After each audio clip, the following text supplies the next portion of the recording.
Go for agriculture और आज के लेक्चर में हम डिस्कस करने वाले हैं the next crop that is भिंडी और इसको इंग्लिश में हम कहते हैं लेडी फिंगर।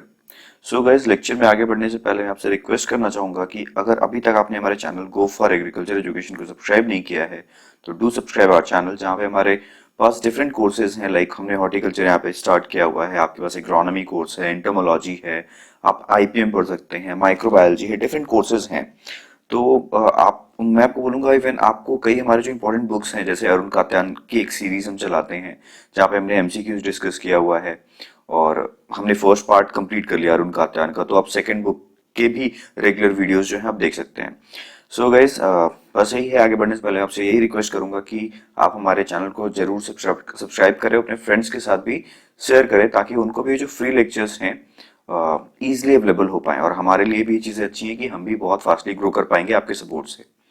सो गाइस, जैसे मैंने आपको बताया कि आज के लेक्चर में हम डिस्कस करने वाले हैं the special crop that is ladies finger, जिसको हम हिंदी में या फिर अपने लोकल भाषा में भिंडी कहते हैं। और इसका जो साइंटिफिक नेम है दैट इज एबेलमॉस्कस एस्क्युलेंटिस एल मोइंच। तो एल मोइंच क्या है, दैट इज द साइंटिस्ट और मतलब जिन्होंने इसको खोजा या फिर कह सकते हैं इसको डिस्कवर किया है। ठीक है, ओके। और अगर हम बात करें इस क्रॉप के बारे में तो इस क्रॉप का जो डिप्लॉयड कंडीशन है दैट इज 130, मतलब इसके 2n की वैल्यू होती है 130, मतलब total number of chromosome in the diploid condition is 130। So okra जो है बेसिकली ट्रॉपिक्स और सब ट्रॉपिक रीजन में, यानी tropical and sub tropical region में कल्टीवेट किया जाता है। ट्रॉपिकल मैंने आपको पहले ही बताया हुआ है, that is the region near the equator, and subtropic जो होता है जो ट्रॉपिकल रीजन से ऊपर होता है, यानी पोलर अगर हम बात करें पोलर रीजन और ट्रॉपिक रीजन के बीच में the region is called the subtropics. ठीक है, it is at the fifth position next to the tomato in the area under vegetables in the country with a production of 33.24 lakh metric tons from the area of 3.47 lakh hectares। कहने का मतलब है इसका जो rank है vegetables में fifth position पे है। ठीक है, और इंडिया में अगर हम बात करें तो टोटल जो प्रोडक्शन है, जो हमारी पुराना ही डेटा है, that is 33.24 lakh metric tons, और एरिया कितना यूज किया जाता है for the cultivation of bhindi, that is 3.47 lakh hectares. ठीक है, सो अगर हम बात करें तो इस फ्रूट को कल्टीवेट किया जाता है for the young tender fruit use in करी सूप्स, करी के लिए, सूप्स के लिए, हम डिफरेंट टाइप वेजिटेबल सूप बनाते हैं। और कह सकते हैं कि बेसिकली हमारा एज ए, अगर भिंडी हम जैसे अगर बात करें तो हमारे फूड के जो हैबिट में अगर बात करें तो एज अ वेजिटेबल, और इसको हम यूज करते हैं। आप देखो तो भिंडी का हम क्या बना सकते हैं, भिंडी का वेजिटेबल बनाते हैं। मैंने तो कभी नहीं सुना है कि भिंडी का हमने सूप पिया हुआ है। मे भी हो सकता है कि डिफरेंट जगह पे इन सारी चीजों को इस तरीके से यूज किया जाता होगा, लेकिन हम जिस तरीके से यूज करते हैं एज अ वेजिटेबल यूज करते हैं। ठीक है, ये भिंडी जो है उसमें इंपॉर्टेंट विटामिन पाए जाते हैं, like vitamin A, vitamin B. ठीक है, different type of proteins and minerals भी प्रेजेंट हैं। ठीक है, ये एक एक्सीलेंट सोर्स है आयोडीन का, और हम जानते हैं कि एक गॉइटर डिजीज होता है। ठीक है, और गॉइटर जो डिजीज होता है वो किसकी वजह से होता है, आयोडीन डेफिशिएंसी की वजह से होता है। तो अगर भिंडी, मतलब जिनको गॉइटर हुआ है उनको अगर हम भिंडी देते हैं तो it is excellent source of iodine और उस गॉइटर के ट्रीटमेंट में हेल्प करता है। डिफरेंट डिजीजेस भी हैं, जैसे अगर हम बात करें, डिसऑर्डर लिखा हुआ है जेनाइटर यूरिनरी डिसऑर्डर हो गया, ठीक है, क्रोनिक डिसेंट्री हो गया, इनको भी ट्रीट करने में जो हमारा भिंडी है यानी लेडी फिंगर है वो हेल्प करता है। ठीक है, अब जो ड्राइड फ्रूट्स हैं, ठीक है, उनको हम ऑफ सीजन में भी यूज कर सकते हैं। ठीक है, अब ड्राइड जो मतलब कहने का मतलब भिंडी है उसको हम ड्राई करके स्टोर कर सकते हैं ताकि हम उसको जिस टाइम पे भिंडी अवेलेबल नहीं होता है उस टाइम पे भी हम यूज कर पाए। अब ड्राई फ्रूट जो है यानी भिंडी जो ड्राइड है उसमें 13 to 22% एडिबल ऑयल होता है, 20 to 24% प्रोटीन होता है, और जो कि अगर हम बात करें तो इससे रिफाइंड ऑयल भी जो है, एडिबल ऑयल भी निकाला जाता है। ठीक है, अब इनका जो ड्राई फ्रूट जो है उसका स्किन का यूज हम करते हैं, यानी कह सकते हैं जो स्किन फाइबर्स हैं उनका यूज करते हैं for the manufacture of paper, cardboards and fibres. ठीक है, root and stem are used for clearing cane juices for preparation of jaggery. Jaggery means गुड़ हो गया, मीठा जिसको आप कहते हो। तो उस टाइम हम जो शुगर केन से बना रहे हैं ना, तो हम उसके मोलासिस वगैरह जो निकालेंगे, या फिर कह सकते हैं जिससे हम चीनी गुड़ बनाने वाले हैं, उसको फिल्टर आउट करने में हमारा जो फाइबर यूज होता है that is made up of, या फिर इससे भी बनाते हैं उस क्या कह सकते हैं, जो जिससे हमें फिल्टर करना है उसको हम भिंडी के फाइबर से भी बना सकते हैं। नेक्स्ट अगर बात करेंगे that is the origin and distribution. So okra जो है बेसिकली आपको मैंने पहले बताया tropical and sub tropical area में पाया जाता है, और जो ओरिजिन माना जाता है that is tropical and sub tropical Africa. ठीक है, तो मेन या फिर कह सकते हैं प्राइमरी ओरिजिन जो है वो अफ्रीका है, लेकिन जो सेकेंडरी ओरिजिन है दैट इज इंडिया। ठीक है, अब यहाँ पे क्वेश्चन आता है sir what is the meaning of primary and secondary origin. Primary origin means, primary origin का मतलब क्या हुआ कि जहां पे main that is the crop जो है ओरिजिनेट हुआ है, डिस्कवर किया गया। सेकेंडरी ओरिजिन मतलब कि प्राइमरी ओरिजिन से वो सेकेंडरी ओरिजिन तक पहुंचा है और सेकेंडरी ओरिजिन से ही पूरे वर्ल्ड में वो क्या हुआ है, फैला है, दैट इज डिस्ट्रीब्यूटेड। ठीक है, इंडिया जो है लार्जेस्ट प्रोड्यूसर है ओकरा का इन दी वर्ल्ड। ठीक है, इंडिया में बात करेंगे तो उत्तर प्रदेश, बिहार और वेस्ट बंगाल में इनको सबसे ज्यादा कल्टीवेट किया जाता है। नेक्स्ट अगर हम बात करें इसके टैक्सोनॉमी एंड बॉटनी के बारे में, तो देखिए ये बिलोंग करता है फैमिली मालवेसी से। ठीक है, इसके अंदर में बहुत सारे अगर हम बात करें जैसे हाइबिस्कस एस्कुलेंटिस लिन भी है। ठीक है, तो इनमें अगर हम बात करते हैं इंपॉर्टेंट चीज, आप देखो ये जो राइट साइड में आप जो इमेज देख रहे हो that is the flower of lady finger, और साथ में आप एक फ्रूट भी लगा हुआ है लेडी फिंगर का, वो भी देख पा रहे होगे। ठीक है, तो कैलिक्स होता है इनके फ्लावर में, कोरोला जो कि मेन जो पार्ट है इनके। ठीक है, इनमें क्या होता है कि जो स्टैमेंस होते हैं, ठीक है, वो क्या होता है, फ्यूज होता है टुगेदर, मतलब एक साथ होते हैं इनके स्टैमेंस। ठीक है, और एंथेसिस जो होता है मतलब टुगेदर, साथ साथ ही सारे जो स्टैमेंस है उनका एंथेसिस हो जाता है, यानी झड़ना, या फिर कह सकते हैं ग्रोथ, मैच्योरिटी और डायसेंस सारे एंथेसिस का सेम टाइम पे होता है। ठीक है, अब हैबिस्कस में क्या होता है, कैलिक्स जो होता है परसिस्टेंट होता है। परसिस्टेंट कहने का मतलब क्या है, एक साथ या फिर रह जाता है। ठीक है, लेकिन जो कल्टीवेटेड भिंडी है वो एक एनुअल हर्ब है। ठीक है, और इसको कल्टीवेट करने में हमें 90 टू 100 डेज लगता है। यहाँ पे आपको देखो अभी जो मैंने पैराग्राफ पढ़ा है, कुछ चीजें मैंने जो मार्क किया है उसको मैंने पढ़ दिया, लेकिन ये कहना क्या चाहता है कि जो पहले भिंडी थी ना, उसको भिंडी को हम पहले रखते थे अर्लियर प्लेस्ड अंडर हैबिस्कस एस्कुलेंटिस में। ठीक है, लेकिन आज के दिन पे हम इसको कहाँ रखते हैं, आप नाम देखो, हमने पहले क्या पढ़ा है इसका नाम, एमेलबॉस्कस एस्कुलेंटिस। ठीक है, मतलब हमने इसको क्या किया, फिर चेंज किया है, क्योंकि हैबिस्कस के अंदर जो कैलिक्स होता है वो परसिस्टेंट होता है, और जो आज का जो हमारा भिंडी है उसमें परसिस्टेंट नहीं है। ठीक है, अब देखो इनके फ्लावर्स होते हैं बाइसेक्सुअल होते हैं, और जनरली अगर हम बात करें तो क्रॉस पॉलिनेशन से इनका फॉर्मेशन होता है। ठीक है, टाइम ऑफ एंथेसिस जो है अगर हम बात करें 8 to 10 AM सुबह, और dehiscence of the anther occurs 15 to 20 minute after the anthesis. Pollen fertility जो है मैक्सिमम पीरियड के लिए बात करेंगे that is 1 4 before and after opening of flower, sorry 1 4 नहीं, 1 hour before and opening of the flower. मतलब जो पॉलन जो हमारा डायसेंस हुआ है, एंथर से जो निकला है पॉलन, उसकी फर्टिलिटी कब तक मेंटेन रहती है, 1 घंटे before and opening of the flower, उतने तक ही। यानी कह सकते हैं इनका पॉलन जो है मैक्सिमम 2 से 2.5 घंटे तक ही वायबल होता है। ठीक है, यानी फर्टाइल कर पाएगा। It takes 2 to 6 hours for fertilisation after pollination. अगर पॉलिनेशन हो गया यानी स्टिग्मा तक पहुंच चुका है तो 4 से 6 घंटा लगता है इनको, सॉरी 2 से 6 घंटा लगता है पॉलिनेशन से फर्टिलाइजेशन तक जो प्रोसेस है उसको कंप्लीट होने में, यानी पॉलन ट्यूब डेवलपमेंट से लेके आफ्टर ट्रिपल फ्यूजन तक इनको 2 से 6 घंटा लग सकता है। Stigma is receptive eight opening of flower and hence bird pollination is not effective in ओकरा। ठीक है, कहने का मतलब जब फ्लावर ओपन हो जाता है ना तब स्टिग्मा रिसेप्टिव होता है, मतलब तब वो पॉलन ट्यूब फॉर्मेशन यानी पॉलन ट्यूब बनाने की अनुमति देता है, फिर तभी पॉलन ट्यूब फॉर्मेशन हो पाता है जब फ्लावर ओपन हो जाए। तो बर्ड पॉलिनेशन यहाँ प्रिवेंट हुआ। अगर पहले ही बर्ड मतलब यानी फ्लावर खुलने के पहले ही अगर स्टिग्मा रिसेप्टिव हो जाता तो हो सकता है बर्ड पॉलिनेशन हो जाता। समझ में आ रहा है, तो बर्ड पॉलिनेशन यहाँ पे बचता है। इनके फ्रूट को हम कहते हैं कैप्सूल। ठीक है, यूजुअली अगर हम बात करें तो फाइबर डेवलपमेंट जो है वो 5th to 6th डे जो है वो स्टार्ट हो जाता है। फाइबर डेवलपमेंट मतलब जो हमारा भिंडी है उसमें, ठीक है, उसमें जो फाइबर्स होंगे उसका डेवलपमेंट जो है फर्टिलाइजेशन के 5th to 6th day start हो जाता है। अब इसमें अगर हम बात करेंगे तो जो हमारे most of the cultivable varieties है भिंडी के वो होते हैं एम्फीप्लॉइड्स। ठीक है, एम्फीप्लॉइड विद 2n = 130 जो हमने ऊपर में बात किया हुआ है। ठीक है, अब इनमें पॉलीमॉर्फिज्म पाया जाता है, क्रोमोसोम पॉलीमॉर्फिज्म। ठीक है, यानी इनका 2n का जो नंबर है ना वो वेरी करता है। ठीक है, जैसे अलग अलग वैरायटीज में 2n जो है किसी में 72 है, किसी में 144 तक जाता है। ठीक है, तो जनरली जो हम भिंडी यूज करते हैं फॉर दी जैसे मार्केट में हम जो जनरली यूज कर रहे हैं दैट इज 2n = 130, लेकिन जो क्रोमोसोम है उनमें पॉलीमॉर्फिज्म है, और उसमें जो 2n रेंज करता है 72 से 144 तक। ठीक है। जो F1 हाइब्रिड्स हैं develop was subjected to colchicines treatment to make it amphiploid. ठीक है। इतना आप इस पे ध्यान मत दो, ये क्या समझाना चाह रहा है कि F1 जो हाइब्रिड है उनका डेवलपमेंट जो हुआ है, ठीक है, उसमें हम स्पेशली कॉल्चिसिन से ट्रीटमेंट करते हैं। ठीक है। और इसमें देखो क्या है कि सिमिलरली यहाँ पे देखो क्या लिखा हुआ है, complex polyploidy can be evolve by colchicine treatment. Basically मतलब कहने का है कि इनको हम एम्फीप्लॉयड बनाने के लिए कॉल्चिसिन ट्रीटमेंट करते हैं। ठीक है।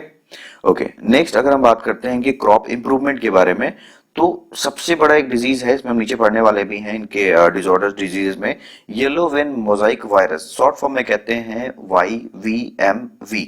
ठीक है। इनका एक सीरियस डिजीज है। ठीक है। तो अब ये डिजीज इतना खतरनाक होता है कि पूरे भिंडी को क्या कहते हैं, व्हाइटिश कर देता है, मतलब भिंडी तो पूरा खत्म। और ये इवन 100% लॉस करता है क्रॉप का, कर सकता है अगर टाइम पे कंट्रोल नहीं किया गया तो इसके लिए क्या हमने कुछ वेराइटीज बनाई हैं, जैसे पूसा सवानी जो है ये YVMV रेजिस्टेंट वेराइटी है।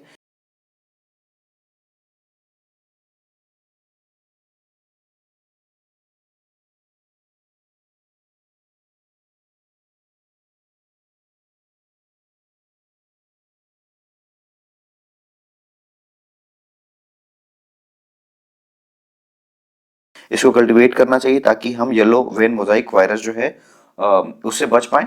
और आप सोचो कि पूरा क्रॉप ही खत्म हो सकता है तो फार्मर को बहुत लॉस होगा। इसलिए हम लोग तो यही सजेस्ट करते हैं फार्मर्स को कि आप ये जो रेजिस्टेंट वेराइटीज हैं फ्रॉम दी YVMV उनको ही यूज किया करें। जैसे एग्जांपल में पूसा सावनी हो गया। ठीक है। ओके, तो अगर हम बात करें कि क्रॉप इंप्रूवमेंट में बहुत सारी चीजें हैं कि हम नया नया वैरायटी डेवलप कर रहे हैं for different type of diseases, from different type of diseases. तो उसमें क्या क्या मेथड यूज किया जाता है, जैसे प्लांट इंट्रोडक्शन हो गया, सिंगल प्लांट सिलेक्शन हो गया, प्योर लाइन सिलेक्शन हो गया, बाई पेरेंटल क्रॉसेस कराते हैं। ठीक है। Selection from the complex crosses. ठीक है। तो अब आप बोलोगे सर आप इसके बारे में डिस्कस नहीं कर रहे, ये देखो छोटे छोटे जो पॉइंट्स है ना वो आपको बेसिक ऑफ द जेनेटिक्स में मिलेगा। अब मैं आपको यहाँ पे करूंगा तो इससे भी लेक्चर जो है ना बहुत बड़ा हो जाएगा। तो जो जेनेटिक्स के जो छोटे छोटे टर्म है आप इसको गूगल करोगे, या फिर मैं आपको यहाँ पे बस इसलिए ऐड नहीं कर रहा हूँ कि लेक्चर ऐसे ही बहुत बड़ा हो जाएगा।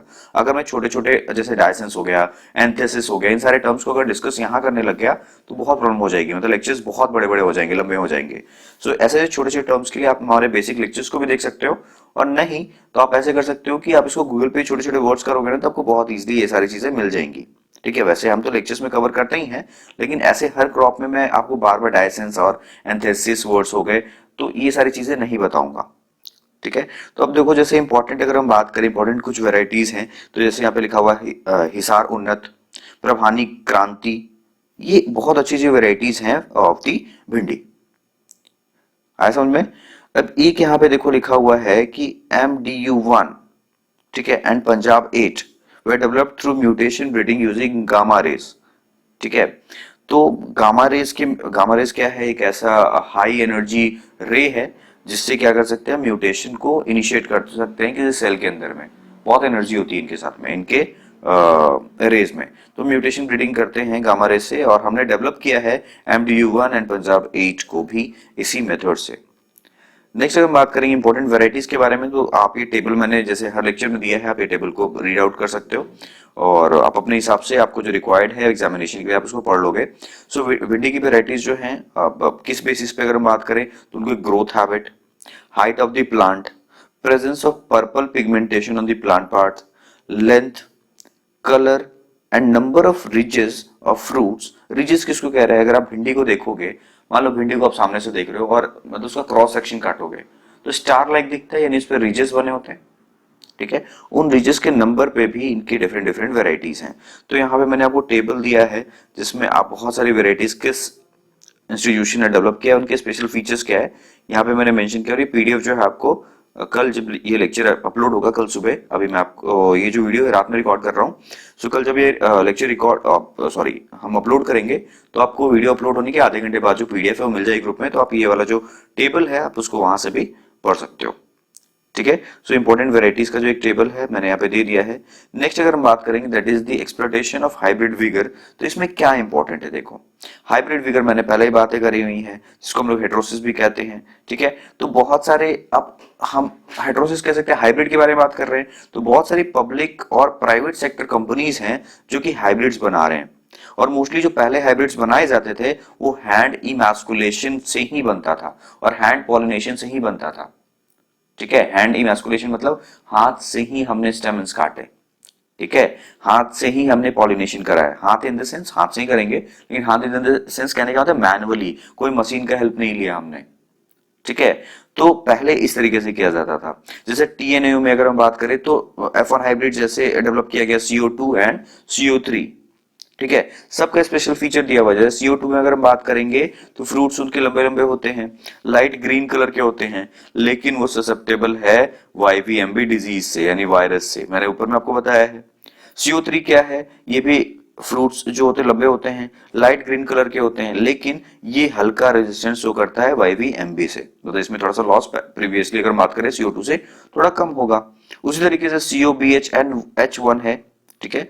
COBH-H1 उसमें बात करेंगे, डार्क ग्रीन कलर की भिंडी होती है, 5 रिजेस होते हैं और ये रेजिस्टेंट होता है येलो वेन मोजाइक वायरस से, जो जिसको हम क्या बोल रहे थे, YVMV, ठीक है। नेक्स्ट अगर हम बात करेंगे इससे क्लाइमेट के बारे में, तो मैंने पहले ही बताया है कि जो भिंडी है that is a tropical and sub tropical crop है, ठीक है, लेकिन ये फ्रॉस्ट को टॉलरेट नहीं कर सकता, ठीक है। अब फ्रॉस्ट को टॉलरेट नहीं कर सकता है तो कहने का मतलब प्लांट खराब हो जाएगा। और अगर ड्रॉट भी बहुत ज्यादा पड़ गया, ठीक है, या फिर रात का टेम्परेचर बहुत ज्यादा लो हो गया, या उसको बहुत ज्यादा, जो क्रॉप है शेडेड रीजन में है, तो जो क्रॉप है वो एडवर्सली इफेक्ट होगा ही होगा, ठीक है। सीड सेट जो है इफेक्ट हो जाता है ड्यूरिंग हाई रेनफॉल, ठीक है। तो अगर हम बात करें सीड सेट जो है वो हाई रेनफॉल होने से, ठीक है, और सीड सेट कहने का मतलब है कि सीड डेवलपमेंट, ठीक है, वो इफेक्ट हो जाता है अगर ज्यादा रेनफॉल हो रहा है, ठीक है। Under high temperature and low humid plant is stunted and will bear a shorter in stretcher, कहने का मतलब अगर टेम्परेचर ज्यादा हाई है और ह्यूमिडिटी कम है, ठीक है, तो प्लांट ग्रोथ छोटा ही रह जाता है, छोटा प्लांट मिलेगा, ठीक है। उसी तरीके से फ्लावर ड्रॉप देखा गया है, अगर टेम्परेचर बढ़ जाता है 42 डिग्री सेंटीग्रेड से, मतलब फ्लावर डेवलप तो होंगे लेकिन वो झड़ के गिर जाएंगे अगर टेम्परेचर 42 डिग्री सेंटीग्रेड से ऊपर जाता है। नेक्स्ट अगर हम बात करें दैट इज द सॉइल, तो सॉइल इसको क्या चाहिए, लूज चाहिए सॉइल, ठीक है, कॉम्पैक्ट नहीं होने चाहिए, वेल ड्रेन मतलब पानी इसमें थमना नहीं चाहिए, वेल ड्रेन पानी नीचे की तरफ पर्कुलेट कर जाए, ठीक है। रिच सॉइल चाहिए मतलब उसमें फर्टिलाइजर मतलब प्रॉपर हमारे पास न्यूट्रिएंट होना चाहिए, और आइडियल पीएच जो हमारा रहता है दैट इज द 6 to 8 कह सकते हैं approx neutral, that is the optimum pH for the growth of भिंडी। सीजन अगर हम बात करेंगे तो विंटर इज माइल्ड, ठीक है, जहां पे ऐसा रीजन हो जहां पे विंटर कम पड़ता हो, बहुत एक्सट्रीम नहीं हो, जैसे दिल्ली वाला रीजन हो गया बहुत एक्सट्रीम हो जाता है।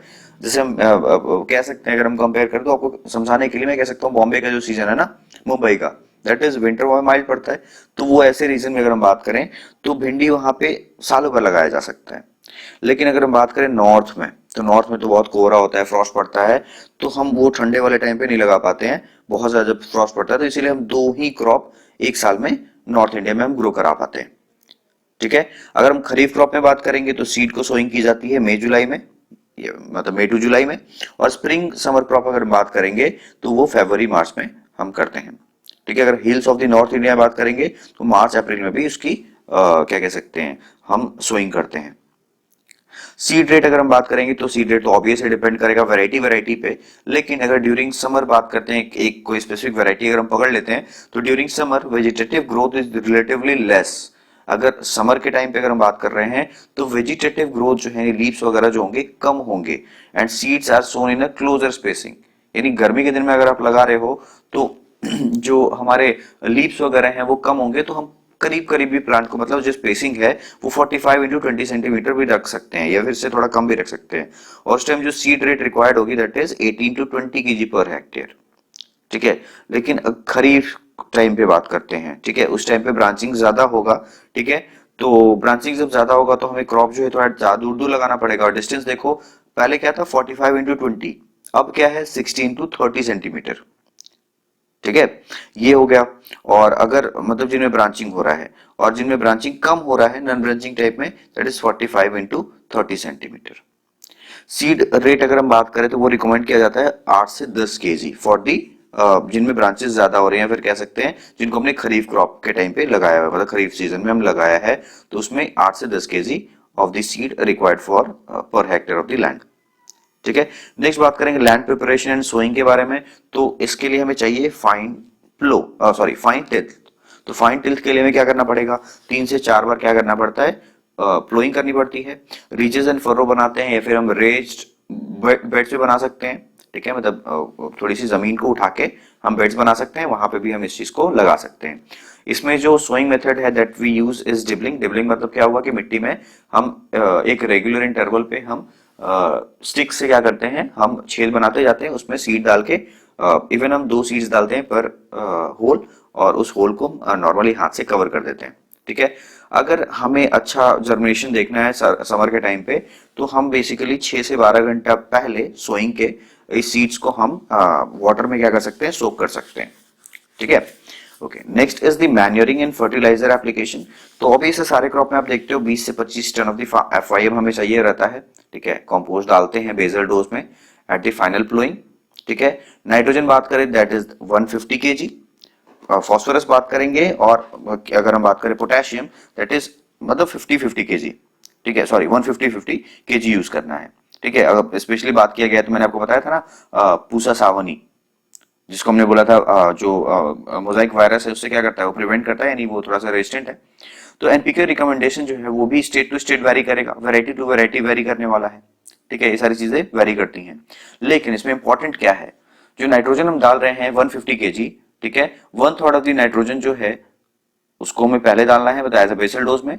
आप फॉस्फोरस पूरा डाल सकते हो, पोटेशियम भी पूरा डाल सकते हो एज अ बेसल डोज में। अब 1/3 हमने डाला, अभी 2/3 बच रहा है, तो रिमेनिंग नाइट्रोजन जो है उसको अप्लाई करते हैं 2 स्प्लिट में। पहला 4 सप्ताह बाद सोइंग के, और दूसरा जब फ्लावरिंग एंड फ्रूटिंग स्टेज आ जाए उस टाइम पे हमें इनको यूज करना चाहिए। ठीक है, ओके। नेक्स्ट अगर हम बात करते हैं, ये तो एप्लीकेशन ऑफ फर्टिलाइजर इन दी तमिलनाडु है, तो स्पेशल स्टेट वाइज आप पढ़ लेना अगर आपको रिक्वायर्ड है तो। नेक्स्ट बात करेंगे इरिगेशन पे। तो water stress eight flowering and fruiting stages will be drastically influence growth of plant. Irrigation में प्रॉपर करना पड़ेगा। अगर इरिगेशन अगर हमने नहीं किया किस टाइम पे, यानी कह सकते हैं वाटर स्ट्रेस हो गया अगर फ्लावरिंग और फ्रूटिंग स्टेज पे, तो जो ग्रोथ है प्लांट का, या फिर कह सकते हैं फ्रूट है, उसका साइज, जो शेप और ईल्ड, सारा चीज इफेक्ट हो जाएगा। ठीक है, अब जैसे हमने सो किया है उसके बाद हमें फील्ड को क्या करना पड़ता है, इरिगेट करना पड़ता है इमीडिएटली। इमीडिएटली मतलब ऐसे नहीं कि डाला जल्दी पानी डालो, कहने का मतलब जैसे हमने स्विंग कर ली है तो आज ही हमें क्या करना पड़ेगा, पानी डालना पड़ेगा, हम एक दिन भी नहीं छोड़ सकते हैं। ठीक है, ब्लैक सॉइल में अगर हम बात करें, इरिगेशन जो है वो 5 से 6 दिन के इंटरवल पे किया जा सकता है। इंटरकल्चर कल्टीवेशन मतलब हम क्रॉप लगाने के बाद कौन कौन से कह सकते हैं कि एप्लीकेशन नहीं बोल सकते, कौन कौन से हम कल्टीवेशन प्रोसेस कर सकते हैं। तो सबसे पहला है कि वीडिंग करो आप। तो वीडिंग में हम अगर बात करें तो होइंग चीजें होती हैं, होइंग करते हैं, वीडिंग करते हैं, अर्थिंग अप करते हैं, मैंने आपको लास्ट लेक्चर में बताया था इसको। ठीक है, और वीडीसाइड्स का भी यूज कर सकते हैं, लाइक लासो यूज कर सकते हैं। ठीक है, 2 kg active ingredient per hectare, या फिर फ्लोरोक्लेन यूज कर सकते हैं, उसके बाद मेटाक्लोर यूज कर सकते हैं, और साथ साथ में 1 हैंड वीडिंग भी 45 डेज आफ्टर दी सोइंग हमें जनरली करना चाहिए। तो this is the weed control method, और कह सकते हैं या फिर इंटरकल्चर ऑपरेशंस हो गए जो कि हमें करना चाहिए। Next is the harvesting and yield. ठीक है, तो हार्वेस्टिंग करने के लिए जब तक फ्रूट जो है हमारा मैक्सिमम साइज का नहीं हो जाता तब तक उसको नहीं हमें हार्वेस्ट करना चाहिए, लेकिन टेंडर होना चाहिए फ्रूट, यानी कि ड्राई हो जाए फ्रूट। जो ऑप्टिमम बोला जाता है that is 6 to 8 centimetre long. ठीक है, उसको प्रेफर किया जाता है अगर हम एक्सपोर्ट करना है तो बहुत ज्यादा, अगर हमने एक्सपोर्ट करना है दूर तक, अगर हमने बहुत बड़ा होने पे किया है तो जल्दी ड्राई हो जाएगा। ठीक है, 5 to 6 days after opening of the flower. ठीक है, अब ये होता कब है, मतलब हार्वेस्टिंग का टाइम कब आता है, जब फ्लावर ओपनिंग हो जाता है तो 5 से 6 दिन बाद ये स्टेज जो है हम एक्सपोर्ट के लिए इनको प्लक कर सकते हैं। Harvesting is done in alternate days with a knife और by bending pedicel with a jerk. ठीक है, हल्का झटका देके हम पेडिसल से इसको तोड़ सकते हैं। ठीक है, harvest in the morning hours since the fruit hair will be soft. आपने देखा हो भिंडी के ऊपर थोड़े थोड़े ऐसा लगे कांटे लगे हुए, कांटे नहीं वो फ्रूट हेयर्स हैं। तो वो सुबह के टाइम पे क्या होते हैं, थोड़े से सॉफ्ट होते हैं, तो उस टाइम पे भिंडी को कहा जाता है कि उस टाइम पे कल्टीवेट करने के लिए, सॉरी हार्वेस्ट करने के लिए। ठीक है।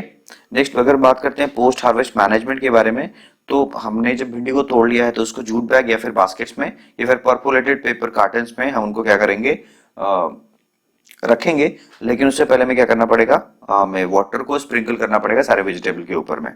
ठीक है। Pre cooling of fruits before packing maintains turgidity. अगर हमने पैकिंग करने से पहले फ्रूट को एक रात के लिए अच्छे से प्रॉपरली सुखा दिया है, कूल कर दिया है, एक रात भी नहीं कह सकते, 5 to 6 आवर्स अगर हमने शेड में रख दिया है, कूल अगर हो गया भिंडी, तो वो हमारा टर्जिडिटी मेंटेन करेगा फ्रूट का ज्यादा। ठीक है।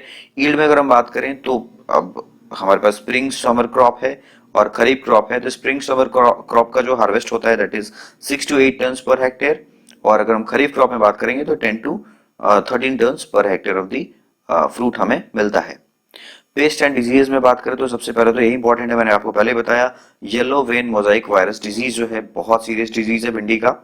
इसमें वेन क्लियरिंग हो जाता है। ठीक है। वेन क्लियरिंग मतलब कहने का मतलब हो गया कि कैरेक्टरिस्टिक वेन जो है साफ हो जाएंगे, साफ मतलब आपको अलग से दिखने लग जाएगा, इतना ऐसा हो जाएगा। ईल्ड लॉस मैंने आपको पहले ही बोला 100% तक हो जाता है। Fruit of the virus affected plants turn to cream और व्हाइट इन कलर। मैं आपको बोला था कि फ्रूट जो भिंडी होगी कंप्लीटली व्हाइट हो जाएगी, क्रीम कलर की हो जाएगी। तो इसके कुछ स्पेशल जो चीजें हैं, सिम्टम्स हैं, वो हमें दिखती हैं। अब इसको ट्रांसमिट करने वाला कौन है, व्हाइट फ्लाई बेमीसिया टेबेसी। ठीक है। तो ये बहुत ही मतलब कह सकते हैं कि इंपॉर्टेंट पेस्ट हो जाता है। Important paste in sense negative है, ये क्रॉप के लिए बहुत नेगेटिव है। सो जब भी ये पेस्ट दिखता है तो हम पहले इनको, इन पेस्ट को तो खत्म करते हैं क्योंकि ये ट्रांसमिट कर रहे हैं वायरस को। और दूसरा अगर वो चला भी गया है, ठीक है, तो ये वीड जो डिफरेंट वीड्स हैं हमारे प्लॉट में, उन पे भी क्या करेगा, वायरस को ट्रांसमिट करेगा। तो हमें सबसे पहले वीड्स जो हैं ससेप्टेबल वायरस के लिए, उनको हटाना है। कंट्रोल करना है व्हाइट फ्लाई को, मतलब मार देना है। अपरूट करना है, जिन जिन प्लांट में लग चुका है वायरस उनको अपरूट करना है। ठीक है। और जला देना है अफेक्टेड प्लांट्स को। और इससे बचने के लिए हम क्या कर सकते हैं, टाइम ऑफ सोइंग को एडजस्ट कर लें। ठीक है। आगे पीछे कर दें, प्री सोइंग कर दें। Cultivation of the resistant varieties भी कर सकते हैं, इसके लिए हमने बात किया। ठीक है। जैसे अर्का अभय लिखा हुआ है, अर्का अनामिका लिखा हुआ है, कुछ रेजिस्टेंट वेराइटीज हैं जिनको हम कल्टीवेट कर सकते हैं। ठीक है। ऊपर हमने COBH पढ़ा था, उसको भी यूज कर सकते हैं। सेकंड बात करेंगे सर्कोस्पोरा लीफ स्पॉट। नाम से ही पता लग रहा है leaf spot, when there is high humidity in the atmosphere, तो ये एक सीरियस डिजीज हो जाता है। ठीक है। Sooty black mouldy growth on pathogen appear as under surface of the leaf. कहने का मतलब है कि लीफ का जो अंडर सरफेस है ना, वहां पे माउल्डी ग्रोथ हो जाएगा। ठीक है। उसके बाद लीव्स ड्राई हो जाएंगे एंड फिर जो लीव्स हैं वो गिर जाएंगे नीचे। ठीक है। Mature pods are also attacked by these cercospora leaf. जो हमारा डिजीज है वो हमारे फ्रूट में भी दिखता है और ब्लैकिश हो जाता है। जो हमारा भिंडी है वो थोड़ा सा ब्लैकिश कलर का हो जाएगा अगर सर्कोस्पोरा लीफ स्पॉट डिजीज अगर इसमें है तो। ठीक है। तो इसके लिए हम बेविस्टीन का यूज करते हैं, बॉडेस मिक्सचर का यूज करते हैं। ठीक है। 15-15 दिन के इंटरवल पे, ताकि इसको कंट्रोल किया जा सके। नेक्स्ट पाउडरी मिल्ड्यू आपने देखा होगा लीफ के अपर या फिर लोअर सरफेस पे भी, बेसिकली ज्यादा हम देखते हैं जो अपर सरफेस ही होता है, वहां पे हमें ये सारी चीजें दिखती हैं। ठीक है। लेकिन ऐसा नहीं कि लोअर सरफेस पे नहीं दिखेगा, लोअर सरफेस पे भी देखी जाती हैं। तो पाउडरी मिल्ड्यू जो है, अगर हम बात करें तो ह्यूमिड कंडीशन में होता है। White powdery pustules appear on the lower surface of the, देखो लोअर पे भी लिखा हुआ है ना, तो अपर सरफेस पे भी दिखती हैं चीजें। सो ठीक है। भिंडी के केस में लोअर सरफेस ऑफ द, क्योंकि पाउडरी मिल्ड्यू सिर्फ भिंडी में नहीं होता है, और भी क्रॉप्स में होता है, तो अपर लोअर दोनों कह सकते हैं। लेकिन आपको यहाँ ध्यान रखना, on the lower surface of the leaf जो है उस पे हमें पाउडरी मिल्ड्यू, मतलब पाउडर लाइक अपीयरेंस दिखेगा लीफ के ऊपर में। ठीक है। यहाँ पे जो आप राइट साइड में इमेज देख रहे हो, that is of the powdery mildew. ठीक है। Resulting in the yellowing and death of the leaves. अब लीफ ही मर गए, ठीक है, तो क्या फोटोसिंथेसिस, क्या फ्रूट सेटिंग। ठीक है। और इसको हमें बचाने के लिए विटेबल सल्फर का हम यूज करते हैं 15-15 दिन के इंटरवल पे। ठीक है। अब कुछ इंपॉर्टेंट, ये तो डिजीज के बारे में हमने बात कर लिया। अब कुछ इंपॉर्टेंट इनके इंसेक्ट पेस्ट हैं, जैसे एग्जांपल में जैसिड्स। ठीक है। तो जैसिड्स कैसे होते हैं, पेल ग्रीन कलर के होते हैं जैसिड्स। अब ये क्या करते हैं, सैक, जो हमारा सैप है उसको सक कर लेते हैं, यानी लिक्विड जो पार्ट है उसको सक कर लेते हैं। तो उससे क्या होगा, मार्जिनल येलोइंग होगा लीफ में। ठीक है, कपिंग होगा, यानी जो लीव्स हैं वो कप की तरफ वो हो जाएंगे, फोल्ड हो जाएंगे, और लीव्स जो ड्राई हो जाएंगे। तो इन सारी वजह से क्या होगा, जो लीफ है वो लगेगा कि वो जल गया है, हॉपर बर्न। मैंने आपको प्रीवियस लेक्चर में भी दिखाया हुआ है कि हॉपर बर्न क्या होता है। ऐसा लगेगा कि लीव्स को जला दिया गया है। डिफोलिएशन होगा, और जो डिफोलिएशन कहने का मतलब लीव्स जो है पूरे झड़ जाएंगे, फिर तो फ्रूट के बारे में तो बात कर ही नहीं सकते कि फोटोसिंथेसिस जो है वो भी क्या हो जाएगा, रुक जाएगा। ठीक है, और ये इवन जब सक कर रहा है ना सैप, तो सिर्फ लीफ से ही नहीं, ये फ्रूट से भी जो सैप है उसको सक करता है, तो अल्टीमेटली पूरे क्रॉप को डैमेज कर देता है। तो अगर हम बात करें, ये जो हमारा जैसिड है वो समर के टाइम पे अगर लग गया तो ये सीरियस इन्फेस्टेशन कर सकता है। तो इससे प्रिवेंट करने के लिए हम नीम ऑयल गार्लिक मिक्सचर का यूज करते हैं। ठीक है, next is the fruit borer. ठीक है, तो young of the sorry death of the young seedlings ये कॉज कराता है फ्रूट बोरर। नाम से पता लग रहा है फ्रूट को क्या करेगा, बोर करेगा। Withering and dry up of the individual leaves and the central suit, पूरा सेंट्रल सूट को सुखा दिया। ठीक है, लीव्स भी खत्म हो गए। Fruits will be damage severely. Fruits obvious है, फ्रूट बोरर है, फ्रूट को डैमेज करेगा बहुत ज्यादा ज्यादा। तो हम इसमें किसका यूज करते हैं, इंडोसल्फान का यूज करते हैं। इंडोसल्फान क्या है, इंसेक्टिसाइड है। Summer ploughing and clean cultivation are also useful if helpful in reducing the pest infestation. ठीक है, फ्रूट बोरर से बचने का ये तरीका है। नेक्स्ट अगर हम बात करेंगे निमेटोड्स, तो बेसिकली रूट में ही ज्यादा डैमेज करता है। तो root knot nematode infects the root causing galls premature. ठीक है, तो ये गॉल फॉर्मेशन कर देता है रूट में। ठीक है, और इसके लिए हम प्रिवेंट करने के लिए क्या कर सकते हैं, देखो एक तो फील्ड में इसको देखिए कैसे पहचानना है। फील्ड में अगर पहचानने का एक तरीका क्या है, मतलब निमेटोड का जो हमारा फील्ड होगा ना वो जनरली पैचेस में दिखने लगेगा। ठीक है, पैचेस में मतलब कुछ रीजन में जो क्रॉप होंगे सीवियरली डैमेज दिखेंगे, कुछ दूर पे फिर आपको ठीक दिखेंगे। तो बीच में आपको पैचेस लगेगा कि दो separate region of the crop दिखने लग जाएगा। तो ये निमेटेड क्या कहते हैं, इन्फेक्शन से होता है। तो इसके लिए हम क्रॉप रोटेशन कर सकते हैं, लाइक व्हीट राइस कॉर्न, इसको हम रेगुलर इंटरवल पे हम क्रॉप रोटेशन में ले सकते हैं। और साथ साथ सक्सेसिव डीप प्लोइंग किया जाता है समर में। ठीक है, ताकि निमेटोड्स को हम ऊपर लाए और उसको किल कर दें विद द हेल्प ऑफ सन या फिर सनरेज। नेक्स्ट सीड प्रोडक्शन है, बहुत इंपॉर्टेंट नहीं है, सबके लिए सेम मेथड होता है। जब सीड प्रोडक्शन करना होगा स्पेशल वेराइटीज का, तो बहुत आइसोलेटेड डिस्टेंस पे करते हैं। ठीक है, और हमें बहुत सारी चीजें डिफरेंट प्लॉट्स में बहुत सारी चीजें देखनी होती है। हम वहाँ पे कोशिश करते हैं कि हम अगर स्पेशल कोई अलग वेराइटी का सीड प्रोडक्शन कर रहे हैं तो वहाँ पे हम हैंड वीडिंग करें, सॉरी हैंड इमैस्कुलेशन करें, हैंड पॉलिनेशन करें। तो सारी चीजें बहुत कॉमन है सारे क्रॉप के लिए, मैंने पिछले क्रॉप में पढ़ाई हुई है, आप इस यहाँ पे लिखा हुआ आप इसको पढ़ लेना, बहुत ज्यादा मुझे इंपॉर्टेंट नहीं लगता है। अब अगर आपको लगता है कि कुछ कोई क्रॉप है आपको इंपॉर्टेंट के बारे में पढ़ना है, यानी कोई स्पेशल वेराइटी है जैसे MDU1, तो इसको आप यहाँ से पढ़ सकते हो। ठीक है, हरिता एक वेराइटी है, जनार्दन हो गया, पंजाबी पद्मिनी हो गया, CO1 हो गया। तो यहाँ पे बहुत सारी वेराइटीज हैं। CO2 अभी हमने थोड़ी देर पहले ऊपर में पढ़ा था, लाइट कलर की थोड़ी सी वेजिटेबल होता है। फिर जो भिंडी है जो light green colour light greenish colour का होता है। तो ये हमने चीजें दे रखी हैं, सो आप इसको पढ़ लेना। बहुत ज्यादा मुझे नहीं लगता है कि इस क्रॉप में आपको ये सारी चीजें मुझे डिस्कस करनी चाहिए। सो गाइस आई होप आज का लेक्चर जो है आपको थोड़ा मोड़ा समझ में आया होगा अच्छे से। और स्कूल के या फिर कह सकते हैं कॉलेज के पर्पस के लिए ये जो नोट्स है बहुत ही सफिशिएंट है। लेकिन अगर आप कॉम्पिटिटिव एग्जाम के लिए तैयारी कर रहे हो तो इसके साथ साथ आपको कोई स्पेसिफिक बुक को भी फॉलो करना पड़ेगा। ठीक है, उस बुक को आप सिर्फ एक रीड आउट कर लो बस, क्रॉप को। बाकी आप मेरे लेक्चर्स को देखोगे तो आपको जो एग्जाम रेडी होने में बहुत ज्यादा टाइम नहीं लगेगा। आप अगर इस लेक्चर को आप अगर 40 मिनट की अगर वीडियो बनती भी है, 40 मिनट आपने यहाँ देखा और 1 से 1.5 घंटे अगर आप बुक पढ़ लेते हो तो ये जो क्रॉप है आपका डेफिनेटली बहुत अच्छे से तैयार हो जाएगा।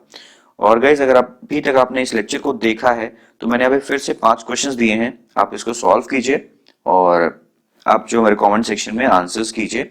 यानी आप इसके जो करेक्ट आंसर है हमारे कमेंट सेक्शन में दे सकते हैं। अगर ये आंसर्स आपके सही होंगे तो मैं इसको एक हार्ट दे दूंगा ताकि लोगों को और लोगों को पता लग जाए कि this is your correct answer या फिर these are the correct answers of those questions या फिर ऑफ दीज क्वेश्चंस।